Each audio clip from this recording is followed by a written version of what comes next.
اس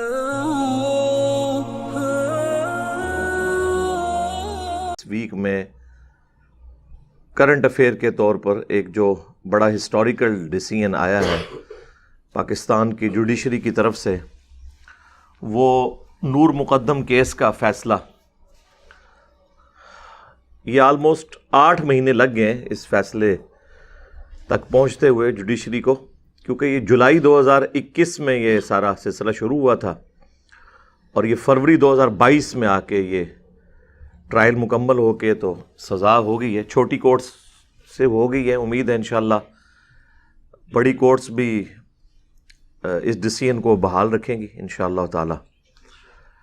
ہماری جوڈیشری اس حوالے سے اب کم از کم قابل تحسین ہے کہ انہوں نے اگرچہ 8 مہینے میں فیصلہ کیا لیکن بہرحال فیصلہ ہو گیا۔ اور اس میں ایک کریٹیکل چیز جو سامنے آئی ہے، وہ پروسیکیوشن نے جو کچھ اس کیس کے حوالے سے کیا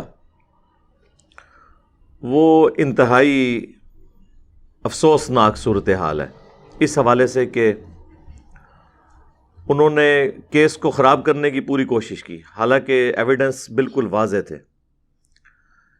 یہ سارا فیصلہ جو جج نے کیا یہ بڑی دلیری کے ساتھ سائنٹیفک بنیادوں کے اوپر ہوا ہے۔ وہ رپورٹ ساری مجرم کے خلاف تھیں، چاہے وہ سی سی ٹی وی کیمرہ ہو، ڈی این اے کی رپورٹس ہوں، باقی ساری چیزیں، ان کی بنیاد کے اوپر یہ فیصلہ کیا گیا۔ اسلامک رولنگز کے پوائنٹ آف ویو سے اس حوالے سے بعض لوگوں کو یہ ریزرویشن ہوتی ہے کہ اسلام میں جو مختلف سزاؤں کے لیے گواہوں کی بات کی گئی ہے، خصوصاً زنا کے حوالے سے سورۃ النور میں آیا کہ کم از کم 4 گواہ چاہیے جنہوں نے پریکٹیکلی اس حالت میں دیکھا ہو، تو یہ تو پاسبل نہیں ہے۔ خصوصاً زنا بالجبر کے حوالے سے تو اس طرح کی کوئی چیز رپورٹ نہیں ہوتی، تو پھر کیا سی سی ٹی وی کیمرہ یا اس طرح کے سائنٹیفک ایویڈنس جو ہیں وہ اس قابل ہیں کہ ان کی بنیاد کے اوپر ایسا فیصلہ کیا جا سکے؟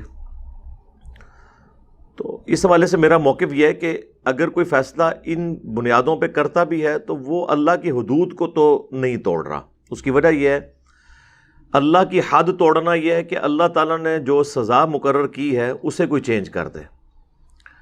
سزا تک پہنچنے کے لیے جو بھی ذرائع استعمال کیے جائیں گے جو اسٹیبلش ہوں، اب یہ 2 نمبری نہ ہو کہ رپورٹ ہی غلط بن گئی ہے، اس طرح کی ساری چیزیں، وہ تو گواہ بھی جھوٹے ہو سکتے ہیں، تو پھر کیا ہم گواہوں کو لینا چھوڑ دیں گے؟ ظاہر ہے وہ ان ساری چیزوں کا خیال رکھا جائے گا۔ بہرحال گواہوں کے جھوٹا ہونے کے چانسز زیادہ ہیں، سائنس جھوٹ نہیں بولتی ہے کیونکہ یہ 2+2=4 ہے۔ لہٰذا اس تک پہنچنے کے لیے 4 گواہ نہ بھی ہوں، اگر سی سی ٹی وی کیمرہ گواہی دے دے، ڈی این اے ٹیسٹ کے ذریعے آپ پہنچ جائیں اس رزلٹ کے اوپر کہ یہ ایکٹیویٹی پرفارم ہوئی ہے، چاہے وہ زنا کا کیس ہو چاہے قتل کا ہو، تو اس کے اوپر شرعی طور پر حد جاری کر دینی چاہیے۔ یہ کوئی ایسی چیز نہیں ہے کہ جسے کوئی اس حوالے سے کرٹیسائز کرے۔ ریلیجس طبقہ عموماً اس چیز کو کرٹیسائز کرتا ہے۔ اب یہ جو سزا ہوئی ہے، اس سزا کے اوپر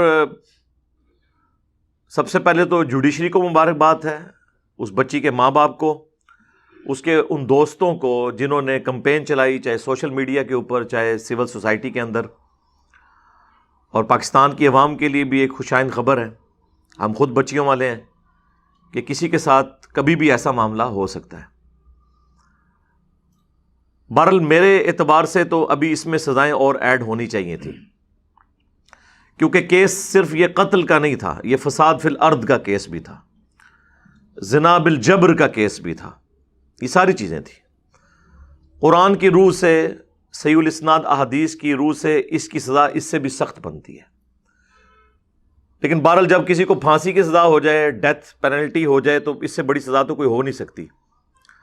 اب وہ لبرل طبقہ، وہ سیکولر طبقہ جن کی کئی چیزوں کے ساتھ میں بھی اتفاق کرتا ہوں، جس کی وجہ سے مجھے مولویوں کی گالیاں بھی کھانی پڑتی ہیں، ان کے لیے میں دعوت فکر رکھوں گا کہ اب آپ کی سول سوسائٹی میں سے، لبرلز میں سے،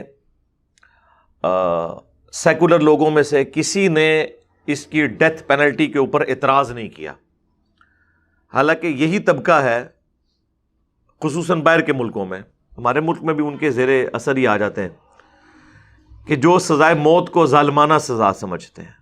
دنیا کے کئی ملکوں کے اندر سزائے موت عمر قید میں بدل چکی ہے۔ یہ لازم بات ہے کہ عمر قید جو ہے وہ سزائے موت سے بھی زیادہ سخت ہے۔ یہ تو جس نے کبھی جیل کی ہوا کھائی ہے نا تو اسے پتا ہے۔ لیکن بہرحال وہ کہتے ہیں اس میں یعنی ایک شخص کی تو جان چلی گئی، اب اس کے بدلے میں کسی اور کی جان کیوں لی جائے؟ کافی آرگومنٹس رکھتے ہیں۔ پاکستان بھی کچھ عرصہ یورپین یونین کے زیر سایہ ان چیزوں میں پھنسا رہا، پھر یہ جب پاکستان میں دہشت گردی کا جن باہر نکلا تو پھر فوجی عدالتیں ہنگامی بنیادوں پر بنائی گئیں اور سزائے موت کو بحال کیا گیا۔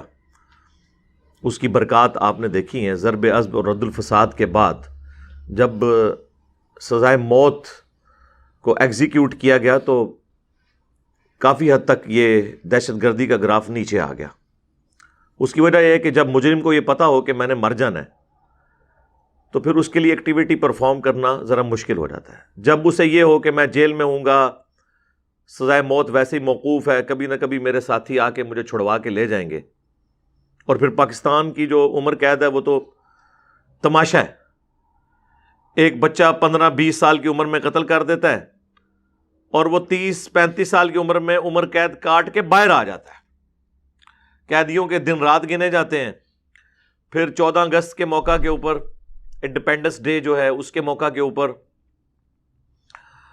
اور مختلف مواقع کے اوپر، عید کے موقع کے اوپر وہ سزائیں کم ہوتے ہوتے ہوتے الٹیمیٹلی یہاں تک رزلٹ نکلتا ہے کہ وہ جس نے 17-18 سال کی عمر میں قتل کیا ہوتا ہے وہ 35 سال کی عمر تک عمر قید کاٹ کے باہر آ جاتا ہے، یعنی وہ بڑا ڈان بن کے، اور پھر وہ آگے کوئی انسان کا بچہ نہیں بنتا، دوبارہ سے بدلے اتارتا ہے۔ ظاہر ہے اس کا کانفیڈنس آسمانوں پہ ہوتا ہے۔ یہ کون سی عمر قید ہے؟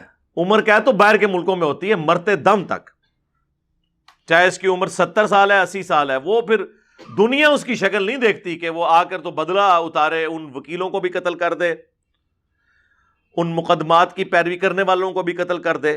وہ لوگ اس ڈر میں نہیں زندگی گزارتے کہ یہ تو اب باہر آ گیا ہے تو اب یہ ہمیں نہیں چھوڑے گا۔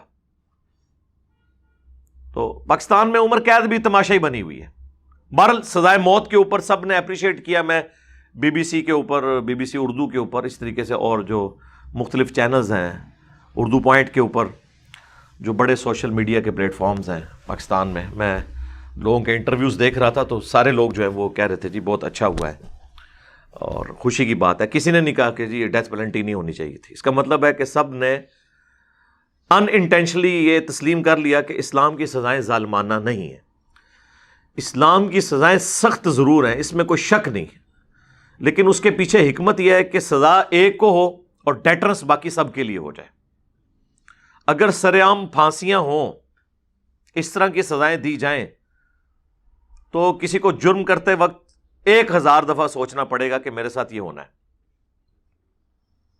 سورۃ النور میں تو یہاں تک آیا ہے کہ جب سزا دی جا رہی ہو نا تو مسلمانوں کا ایک گروہ اسے ویٹ کرے گا، پریکٹیکلی وہ دیکھے گا، شاہد ہوگا اس پر، کیونکہ عبرت ہوتی ہے۔ سعودیہ کے اندر جب سر قلم کیا جاتا ہے نا قاتل کا تو وہ سر عام کرتے ہیں جمعے کی نماز کے بعد، اور جن جن لوگوں نے وہ منظر دیکھا ہے نا 2 ہفتے تو ان کو نیند نہیں آتی، کسی کو بخار چڑھ جاتا ہے، تو ایسے لوگ دوبارہ جرم کر سکتے ہیں؟ آپ سوچ بھی نہیں سکتے۔ یہ برکت ہے سر عام سزائیں دینے کی، ڈیٹرنس، دہشت پڑ جاتی ہے دہشت گردوں کے اوپر۔